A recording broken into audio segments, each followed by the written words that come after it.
Bonjour tout le monde. Bonjour prof. Bonjour prof. Dans la première partie, que je vous conseille de voir si vous ne l'avez pas encore vue, nous avons parlé de l'histoire de la forme de la Terre. Est-elle ronde ou plate? Nous avons passé en revue l'évolution des connaissances du géocentrisme à l'héliocentrisme, et nous sommes arrivés au XVIIIe siècle. Nous avons cité 5 phénomènes parmi d'autres, que tout le monde peut observer, qui ne peuvent pas s'expliquer par une Terre plate. Dans cette deuxième partie, nous verrons la suite de l'histoire de l'évolution des connaissances scientifiques sur la gravitation universelle, allant de la théorie de Newton à celle d'Einstein, et les progrès extraordinaires de la science et sa technologie, qui ont tranché définitivement la question sur la forme de la Terre. Au XVIIIe siècle, Newton prend le relais. C'est un mathématicien, physicien et astronome anglais, qui est considéré comme le scientifique le plus influent de l'histoire mondiale. Ses découvertes continuent d'avoir un impact majeur sur la science moderne. Il a travaillé dans différents domaines, l'astronomie, la lumière et les couleurs, le calcul infinitésimal, etc. Son œuvre majeure a été publiée en latin en 1687, qu'on traduit par « Principes mathématiques de la philosophie naturelle », la physique était encore appelée philosophie naturelle, dans laquelle il expose les lois du mouvement en général et la loi de la gravitation universelle en particulier. Cette loi montre que la chute des corps et les mouvements des planètes sont deux manifestations d'une même force physique, la force de gravitation. Elle permet de décrire comment les objets s'attirent mutuellement en fonction de leur masse et de leur distance. Les lois de la physique de Newton expliquent bien les 5 phénomènes cités dans la première partie. La pomme tombe s'explique par la force d'attraction entre la masse de la Terre et les autres corps. La Lune ne tombe pas parce qu'il y a une force, dite centrifuge, due à la vitesse de rotation, qui s'oppose à elle. L'eau ne coule pas d'un seau qu'on fait tourner verticalement, et le motocycliste en rotation dans une cage sphérique ne tombe pas pour la même raison. Un ballon lancé verticalement d'un véhicule à grande vitesse retombe dans vos mains, ou à vos pieds, s'explique par le mouvement relatif dans un repère en fonction de l'observateur. Et enfin le mouvement dans l'espace d'une Terre ronde autour du Soleil, tournant autour de son axe, explique les variations opposées des durées des jours et des nuits aux hémisphères nord et sud d'une Terre ronde, créant des saisons durant un cycle annuel, avec des journées de 24 heures au pôle nord en été et des nuits de 24 heures en hiver, et inversement pour le pôle sud. Au début du XXe siècle, il restait quelques observations non expliquées par les lois de Newton, la nature de la force d'attraction, des petites variations sur l'orbite de la planète Mercure par rapport au calcul appelé précession, l'équivalence de la pesanteur et l'accélération et la vitesse constante de la lumière. Alors Einstein proposa en 1915 sa relativité générale, qui dit que la gravité est plutôt due à une courbure de l'espace-temps, causée par la présence de masse et d'énergie. Les objets massifs courbent l'espace-temps autour d'eux, et d'autres objets comme les planètes et les étoiles suivent cette courbure comme s'ils étaient attirés par une force. La relativité générale a expliqué les précessions de la planète Mercure, et elle a été validée entre autres par la courbure d'un rayon de lumière passant à côté d'un corps massif comme le Soleil. L'expérience simple de l'observation de la disparition des bateaux à l'horizon sur la mer, en commençant par le bas, a été reproduite devant des journalistes de National Geographic par un groupe de personnes indépendantes, que nous résumons ici.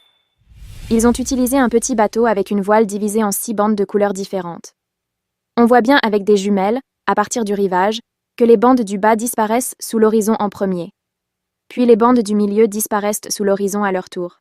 Et en dernier, les bandes en haut disparaissent finalement sous l'horizon en dernier. Cet ordre de passage successif de bas en haut sous l'horizon est dû à la courbure d'une Terre ronde.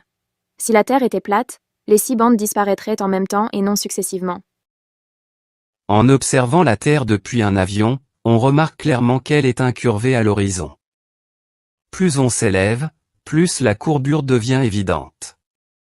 De plus, les communications vidéo en direct permettent de visualiser et d'entendre en temps réel 2 personnes situées à des endroits opposés du globe, l'un à midi et l'autre à minuit.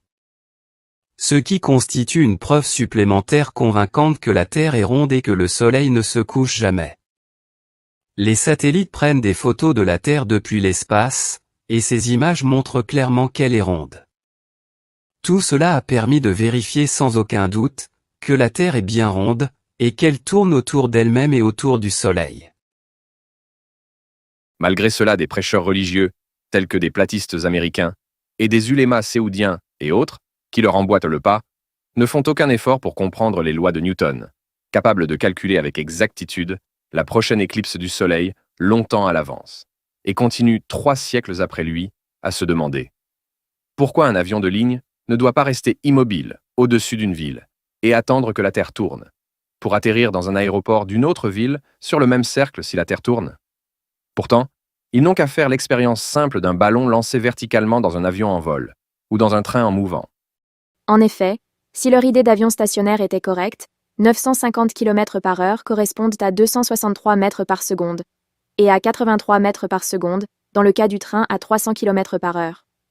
Si on compte une seconde seulement pour un ballon lancé verticalement pour monter et redescendre, le plancher de l'avion aura parcouru 263 mètres, et 83 mètres pour celui du train à 300 km/h. Si le ballon en air n'avait pas la même vitesse latérale que l'avion ou le train, il irait percuter l'arrière du véhicule avant d'atteindre le plancher. Ce qui n'est pas le cas, il monte et redescend comme si le véhicule en mouvement ne bouge pas. Pour terminer cette vidéo, nous allons parler du doute. Le doute, bien loin d'être un frein, est en réalité un puissant moteur du progrès des connaissances.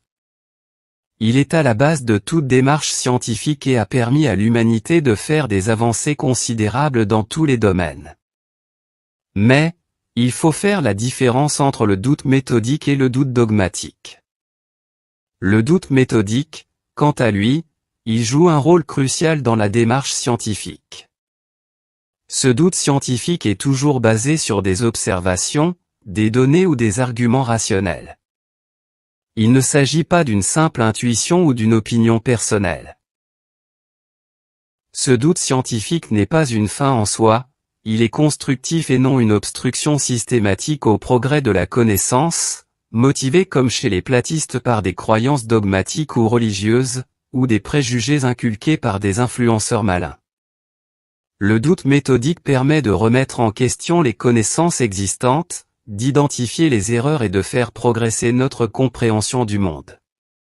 Le doute dogmatique non scientifique, en revanche, peut être un obstacle à la connaissance s'il n'est pas fondé sur des preuves et s'il n'est pas soumis à une analyse critique. Au revoir à la prochaine vidéo, sur un autre sujet de réflexion ou de connaissance.